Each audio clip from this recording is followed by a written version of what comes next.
প্রিয় শিক্ষার্থী, আজকে আমরা আলোচনা করব নবম দশম অধ্যায়ের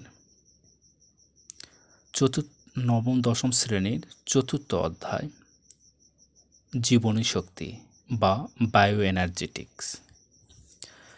জীবনী শক্তি বা বায়ো এনার্জেটিক, এই বায়ো এনার্জেটিক কথাটিকে যদি আমরা ভাঙাই তাহলে দুইটি শব্দ পাই। একটি হচ্ছে বায়োস আর আরেকটি হচ্ছে এনার্জি। বায়োস অর্থ হচ্ছে জীব এবং এনার্জি শব্দের অর্থ হচ্ছে শক্তি, অর্থাৎ জীবের শক্তি।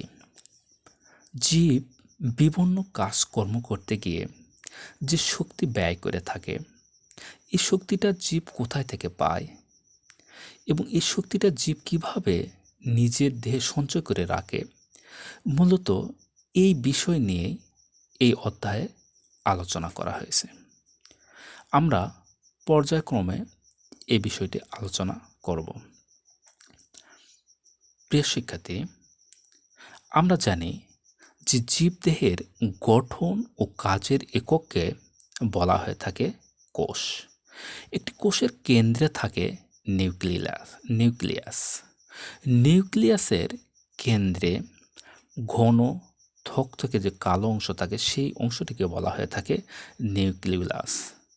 নিউক্লিয়াসে যদি আমরা অণুবীক্ষণিক যন্ত্র দিয়ে দেখি, তাহলে সেখানে আমরা জালের মতো চিকন সুতার মতো অংশ দেখতে পাবো। এটিকে বলা হয়ে থাকে ক্রোমোজোম। এই ক্রোমোজোমে ক্ষুদ্র অংশ যা জীবের বৈশিষ্ট্য নিয়ন্ত্রণ করে থাকে, সেটিকে বলা হয়ে থাকে জিন। আর এর মধ্যে থাকে দুইটি অংশ বা দুইটি উপাদান। সে দুইটি উপাদান, একটি হচ্ছে ডিএনএ আর আরেকটি হচ্ছে আরএনএ। ডিএনএ এটি হচ্ছে ডিঅক্সোরাইবোনিউক্লিক অ্যাসিড আর আরএনএ এটি হচ্ছে রাইবোনিউক্লিক অ্যাসিড। ডিএনএ দুই সুতাকার বা ডবল হেলিক্স আর আরএনএ হচ্ছে এক সুতাকার বা সিঙ্গেল হেলিক্স। আমরা প্রিয় শিক্ষার্থী, ডিএনএটা আমরা একটু আঁকাবো। ডিএনএটা ঠিক এইরকম।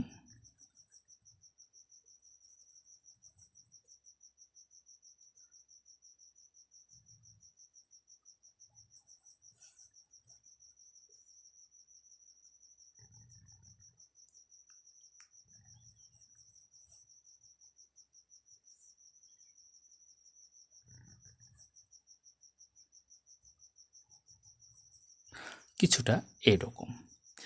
এর মধ্যে এ, টি, সি, জি এইরকম ডিএনএ আরএনএর ভিতরে কিছু উপাদান থাকে, যেগুলোকে এ, টি, জি, সি এগুলো উপাদান। এ তে হচ্ছে অ্যাডিনিন,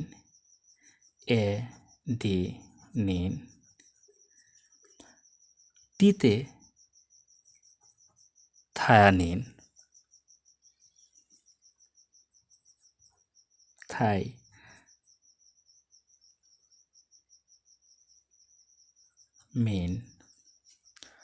এডিনিন, থাইমিন, জিতে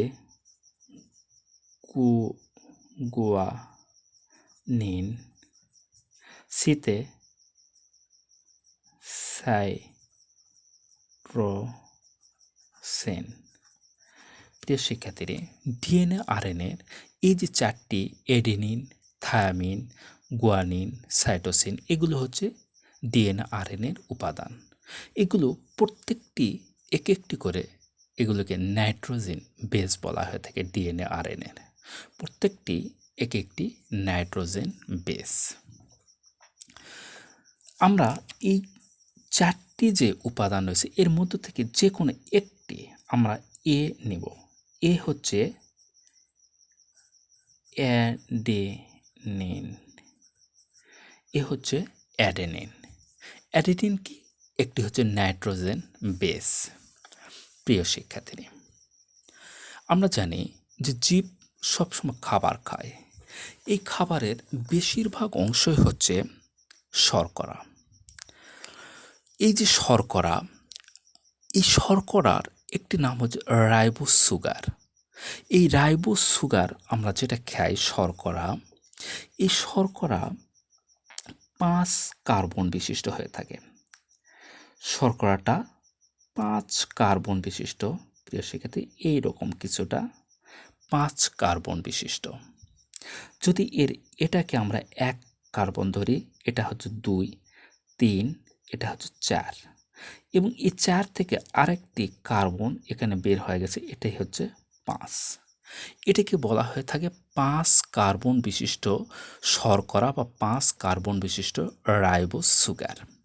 প্রিয় শিক্ষার্থী, এই 5 কার্বন বিশিষ্ট রাইবোজ সুগারের সাথে যখন কোনো নাইট্রোজেন ঘটিত বেস, এই যে 5টার ভিতর যে কোনো একটি আমরা অ্যাডেনিন দিয়ে ধরে নেব, যখনই 5 কার্বন বিশিষ্ট নাইট্রোজেন বেসের সাথে একটি নাইট্রোজেন বেস যখন এই রাইবোজ সুগারের সাথে যুক্ত হয়, যেমন এটি হচ্ছে আমাদের একটি রাইবোজ সুগার,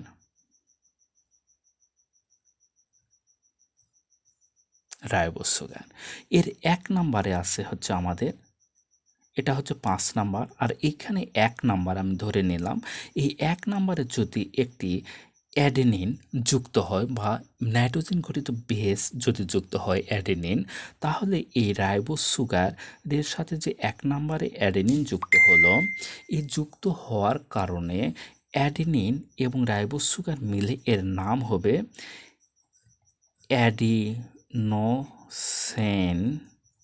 অ্যাডিনোসিন। অর্থাৎ অ্যাডেনিন যখনই 5 কার্বন বিশিষ্ট রাইবোজ সুগারের সাথে যুক্ত হলো, তখনই অ্যাডেনিন নাম পরিবর্তন করে এর নাম হয়ে গেল অ্যাডেনোসিন।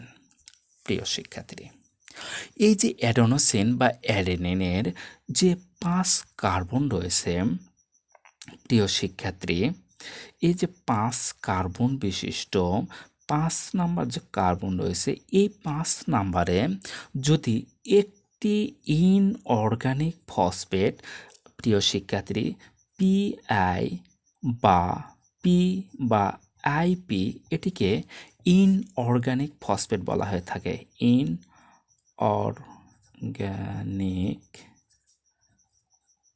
ফসফেট, এটিকে ইনঅর্গানিক ফসফেট বলা হয়ে থাকে। অর্থাৎ ইনঅর্গানিক ফসফেটকে সাধারণত পিআই বা পি বা আইপি দ্বারা প্রকাশ করা হয়ে থাকে।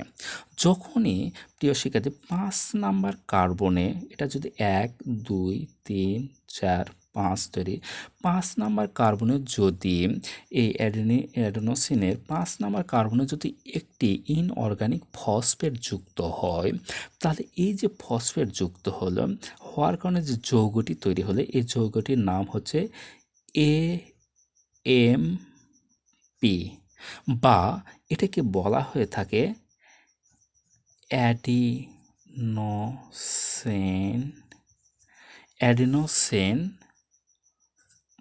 মোনোফসফেট,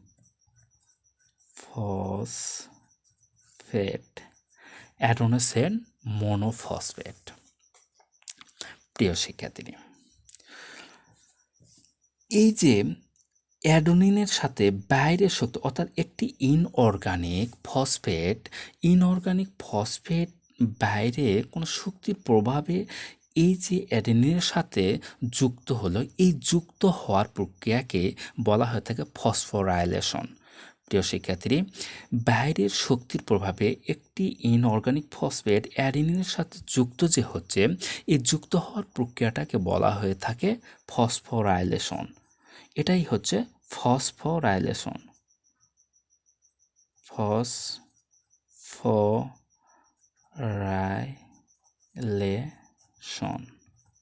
এটাকে বলা হয়ে থাকে ফসফোরাইলেশন। প্রিয় শিক্ষার্থী, যদি এই যে একটি অ্যাডেনিন বা অ্যাডেনোসিনের 5 নাম্বার কার্বনের সাথে যদি 5 নম্বর কার্বনের সাথে প্রিয় শিক্ষার্থী যদি 2টি ইনঅর্গানিক ফসফেট যুক্ত হয় তাহলে এই যৌগটির নাম হয়ে যায় ADP বা এটিকে বলা হয়ে থাকে অ্যাডিনোসিন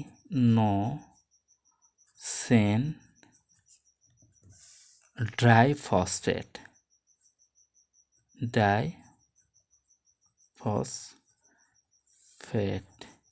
অ্যাডিনোসিন ডাইফসফেট। প্রিয় শিক্ষার্থী, যদি একটি অ্যাডেনিনের সাথে যদি 3টি ইনঅর্গানিক এই 5 নম্বর কার্বনের সাথে যদি 3টি ইনঅর্গানিক ফসফেট যুক্ত হয়, 3টি ইনঅর্গানিক ফসফেট এই 5 নম্বরের সাথে যুক্ত হয়, তাহলে এই যৌগটির নাম হয় ATP বা এটি হয়ে যায় অ্যাডিনোসিন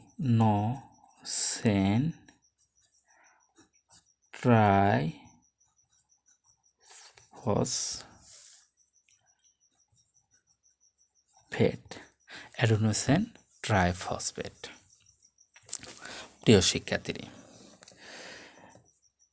এই যে এটিপি তৈরি হলো, প্রিয় শিক্ষার্থী দেখো প্রতিটি ক্ষেত্রে ইনঅর্গানিক বাইরের শক্তির প্রভাবে একটি করে ইনঅর্গানিক যুক্ত হতে হতে 3টি করে ইনঅর্গানিক ফসফেট যুক্ত হয়েছে। প্রিয় শিক্ষার্থী, যদি আমরা এই যে কলমটাকে আমরা দেখি যে একটি কলমের এর সাথে যদি আমি এই হেডটাকে যদি এর সাথে লাগাতে চাই তো আমার বাইরে থেকে শক্তির প্রয়োজন হয়, শক্তি দিয়ে এটি লাগাতে হচ্ছে। তাহলে একটি ইনঅর্গানিক ফসফেট যখন একটি যৌগের সাথে যুক্ত হচ্ছে তখন বাইরে থেকে শক্তি দেওয়ার ফলে সেখানে শক্তি কিছুটা সঞ্চিত হচ্ছে।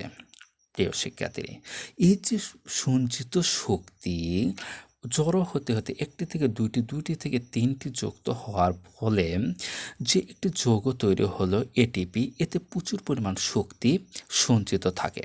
প্রিয় শিক্ষার্থী, যখন জীবের শক্তির প্রয়োজন দেহে হয় তখন এটিপি এই এটিপি ভেঙে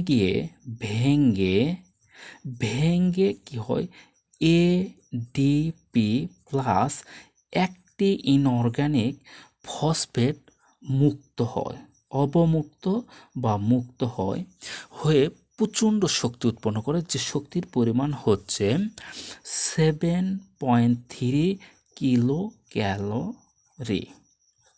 এই যে শক্তি ইনঅর্গানিক ফসফেট অবমুক্ত হওয়ার ফলে যে শক্তিটা বাইরে ছড়ে গেল, এই শক্তিটা জীব গ্রহণ করে থাকে। এভাবে জীব কি করে থাকে, জীব তার দেহের শক্তি পেয়ে থাকে।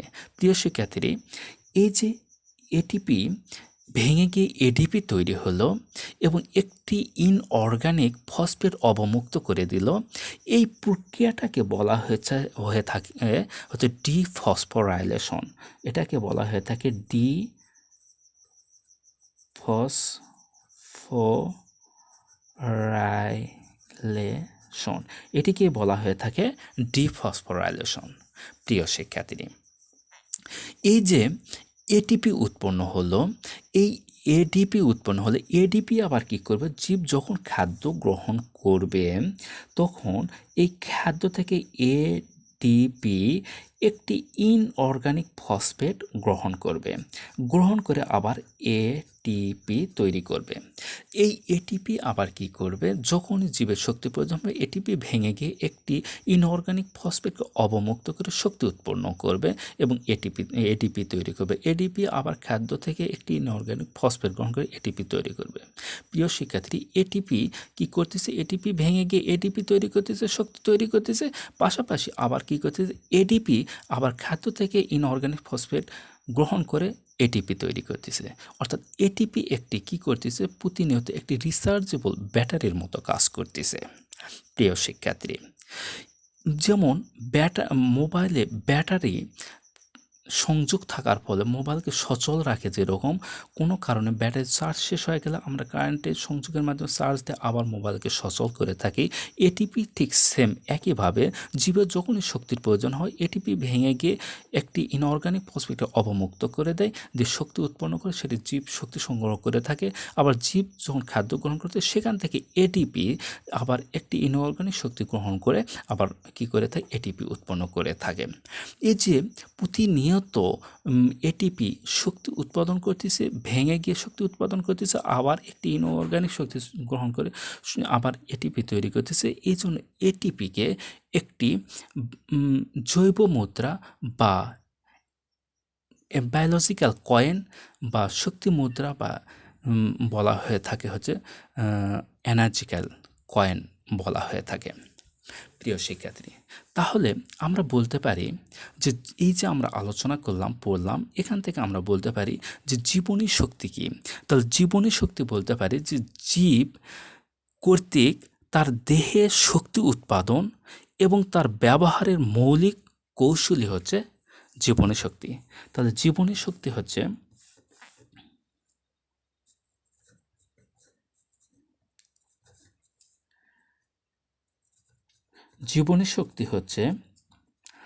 যে জীব তার দেহে শক্তি উৎপাদনে জীব কর্তৃক তার দেহে শক্তি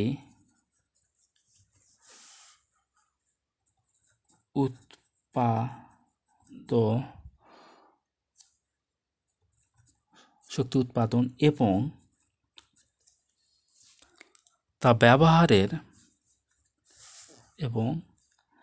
তা ব্যবহারের মৌলিক কৌশল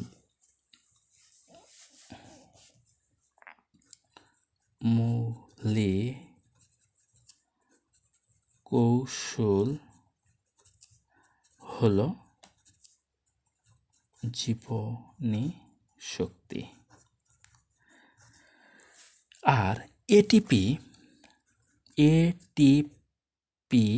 বা জৈব মুদ্রা বা বায়োলজিক্যাল কয়েন, এটি হচ্ছে যে উচ্চ শক্তি ধারণ করে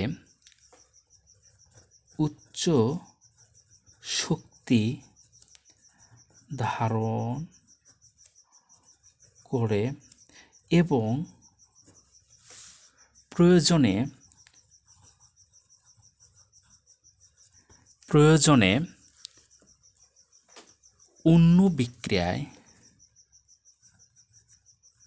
অন্য বিক্রিয়ায়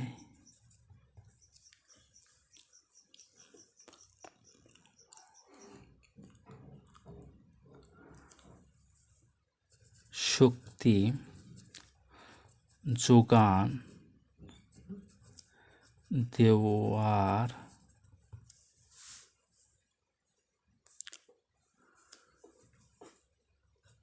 যৌগ হলো জৈব মুদ্রা।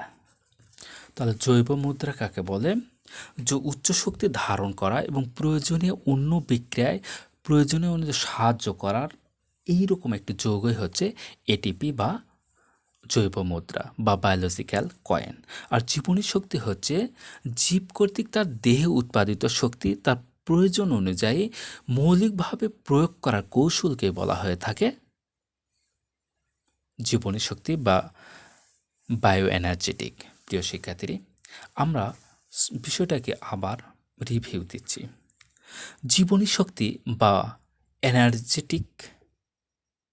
এনার্জেটিক শব্দকে ভাঙলে জীবনী শক্তি বা বায়ো এনার্জেটিকে যদি আমরা ভাঙি তাহলে দুইটি শব্দ পাই, বায়োস এবং এনার্জি।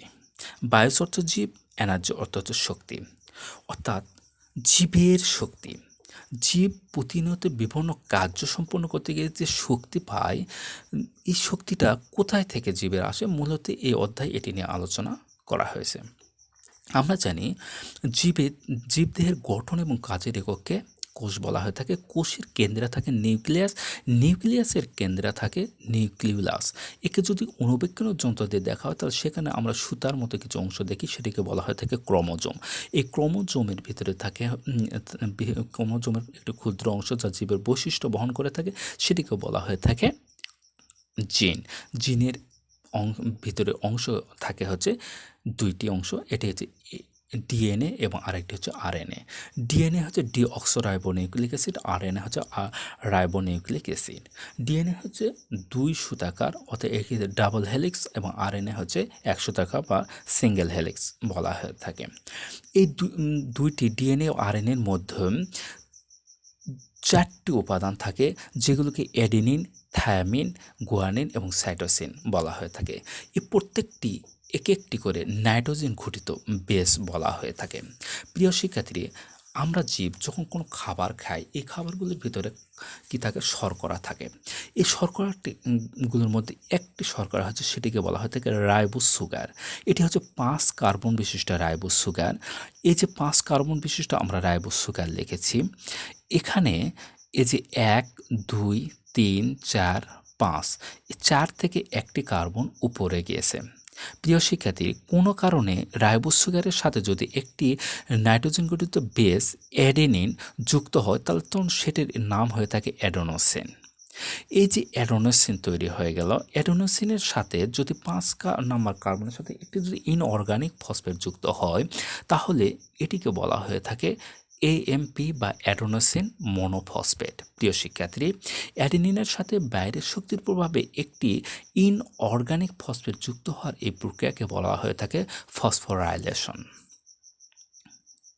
প্রিয় শিক্ষার্থী, এই যে অ্যাডেনিনের সাথে একটি কার্বন যুক্ত হওয়ার ফলে অ্যাডেনোসিন মনোফসফেট, যদি অ্যাডেনিনের 5 নাম্বার কার্বনে যদি 2টি কার্বন যুক্ত হয়, তাহলে সেটাকে বলা হয়ে থাকে এডিপি বা অ্যাডেনোসিন ড্রাইফসফেট। প্রিয় শিক্ষার্থী, এর সাথে যদি 3টি কার্বন যুক্ত হয়, তাহলে সেটিকে বলা হয়ে থাকে এটিপি বা অ্যাডেনোসিন ট্রাইফসফেট। প্রিয় শিক্ষার্থী, জীবের যখন শক্তির প্রয়োজন হয়, তখন এটিপি ভেঙে গিয়ে এডিপি এবং একটি ইনঅর্গানিক ফসফেটকে অবমুক্ত করে থাকে। এই ইনঅর্গানিক ফসফেট অবমুক্ত বা মুক্ত করার ফলে যে প্রচুর শক্তি উৎপন্ন হয়, সেই শক্তির পরিমাণ হচ্ছে 7.3 কিলো ক্যালোরি। এই যে শক্তি উৎপন্ন হলো বা শক্তিটি বাইরে বের হয়ে যায়, এই শক্তিটি জীব তার দেহে পেয়ে থাকে। প্রিয় শিক্ষার্থী, প্রিয় শিক্ষার্থী, এবং এডিপি যে তৈরি হলে এডিপি কী করে থাকে, জীব আবার যখন খাদ্য খায় সেখান থেকে একটি ইনঅর্গানিক ফসফেট গ্রহণ করে এটিপি তৈরি করে থাকে। এটিপি জীবের যৌন শক্তির প্রয়োজন হয়, এটিপি ভেঙে দেয় এডিপি এবং একটি ইনঅর্গানিক ফসফেটকে অবমুক্ত করে শক্তি উৎপন্ন করে, যেটি জীব পেয়ে থাকে। এডিপি আবার একটি ইনঅর্গানিক ফসফেট তৈরি করে এটিপি তৈরি করে থাকে। এটি প্রতিনিয়ত সময় জীব দেহে এটি মাইটোকন্ড্রিয়া বা কোষের ভিতরে মাইটোকন্ড্রিয়াতে বা কোষের ভিতরে প্লাস্টিডে এটি সংগঠিত হয়ে থাকে। প্রিয় শিক্ষার্থী, এটিপি প্রতিনিয়ত কী করতেছে, শক্তি উৎপাদন করতেছে, ভেঙে যাচ্ছে, শক্তি উৎপাদন করতেছে, আবার একটি ইনঅর্গানিক এডিপি গ্রহণ করে আবার এটিপি তৈরি করতেছে। অর্থাৎ এটিপি একটি রিচার্জেবল ব্যাটারির মতো কাজ করতেছে। প্রিয় শিক্ষার্থী, এই যে শক্তি উৎপাদন করতেছে, এই জন্য এটিপিকে বায়োলজিক্যাল কয়েন বা জৈব মুদ্রা বলা হয়ে থাকে। প্রিয় শিক্ষার্থী, তাহলে আমরা জীবনে এতক্ষণ যেটা বললাম, যে এই যে এটিপি ভেঙে গিয়ে এডিপি এবং একটি ইনঅর্গানিক ফসফেট অবমুক্ত বা মুক্ত করতেছে, এই যে প্রক্রিয়ায় এটিপি ভেঙে গিয়ে এডিপি এবং একটি ইনঅর্গানিক ফসফেটকে মুক্ত করে দিচ্ছে, দেওয়ার ফলে যে শক্তি উৎপন্ন হচ্ছে, এই প্রক্রিয়াটাকে বলা হচ্ছে ডিফসফোরাইলেশন। প্রিয় শিক্ষার্থী, আর জীবনী শক্তিটা হচ্ছে কি, জীবনী শক্তিটা হচ্ছে জীব তার কর্তৃক দেহে যে শক্তি উৎপন্ন করতেছে, তার সঠিক ব্যবহারের কৌশলকে বলা হচ্ছে জীবনী শক্তি। আর এটিপি আমরা যেটাকে বলছি যে জৈবিক মুদ্রা, সেটি হচ্ছে যে উচ্চ শক্তি ধারণ করা এবং প্রয়োজন অনুযায়ী বিভিন্ন বিক্রিয়ায় সে শক্তি সঞ্চালন করার মতো যে যৌগ, সেই যৌগটাকে বলা হচ্ছে এটিপি বা জৈব মুদ্রা। প্রিয় শিক্ষার্থী, আজকে আমরা জীবনী শক্তি এবং এটিপি নিয়ে আলোচনা করলাম। পরবর্তীতে আমরা সালোক সংশ্লেষণ, আলোক পর্যায় এবং নিরপেক্ষ পর্যায় নিয়ে পরবর্তী আরেকটি ভিডিওতে আলোচনা করব। প্রিয় শিক্ষার্থী, আমার ক্লাসটি যদি ভালো লেগে থাকে তাহলে আমার চ্যানেলটাকে অবশ্যই তোমরা সাবস্ক্রাইব করবা এবং নিত্য নতুন ভিডিও আমি দিব, যেগুলো তোমরা খুব সহজে পাবা। পরবর্তী ভিডিওর জন্য অপেক্ষা করো। ইনশাআল্লাহ সবাই ভালো থাকবে। আল্লাহ হাফেজ।